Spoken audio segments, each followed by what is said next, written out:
আসসালামু আলাইকুম। Homemade food by আফরাস মামে সবাইকে স্বাগতম। আজকে আমি ইলিশ মাছ দিয়ে কচু শাকের রেসিপিটি সবার সাথে শেয়ার করব।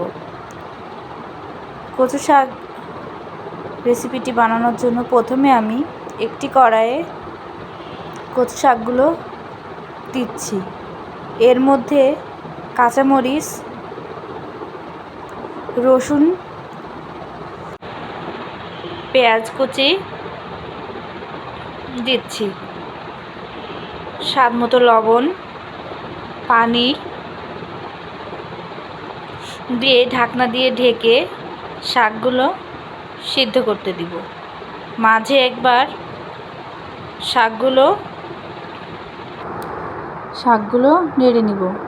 মাঝে মাঝে শাক নাড়তে হবে, না হলে নিচ থেকে লেগে যাওয়ার সম্ভাবনা থাকবে। শাক ভালোভাবে সিদ্ধ হয়ে গেলে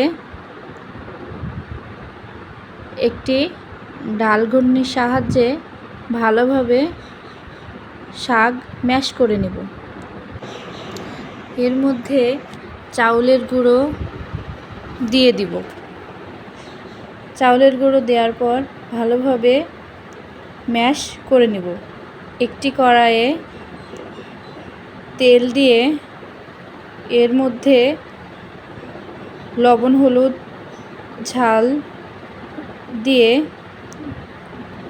মেখে রাখা মাছ ভেজে নেব। মাছ ভাজা হয়ে গেলে উঠিয়ে নিব।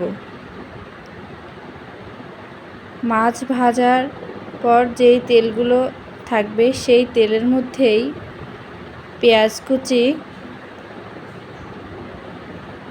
দিয়ে কিছুক্ষণ ভেজে নেব। এরপর এর মধ্যে রসুন কুচি দিয়ে আরও কিছুটা ভেজে নেব। এরপর একটি কাঁচামরিচ,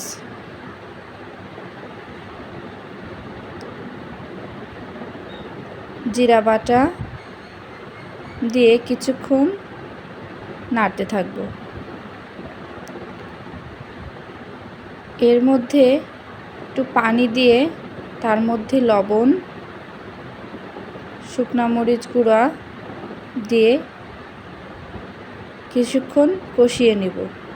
তারপর এর মধ্যে মাছগুলো দিয়ে কিছুক্ষণ পানি অ্যাড করে কষিয়ে নিব। মাছগুলো আমি ছোট ছোট টুকরো করে কেটে নিচ্ছি। মাছ ভালোভাবে কষানো হয়ে গেলে এর মধ্যে কচু শাকগুলো দিয়ে দিব। কচু শাক, মাছ একসাথে মিক্স করে কিছুক্ষণ নাড়তে হবে। কচু শাক হয়ে গেলে এর মধ্যে লেবুর রস চিপে দিতে হবে। লেবুর রস দিলে ইলিশ মাছের কাঁটা নরম হয়ে যায়, আর যদি গলা ধরে সেটা অনেকটা কমে যায়। হয়ে গেলে পছন্দ মতন সাজিয়ে পরিবেশন করুন।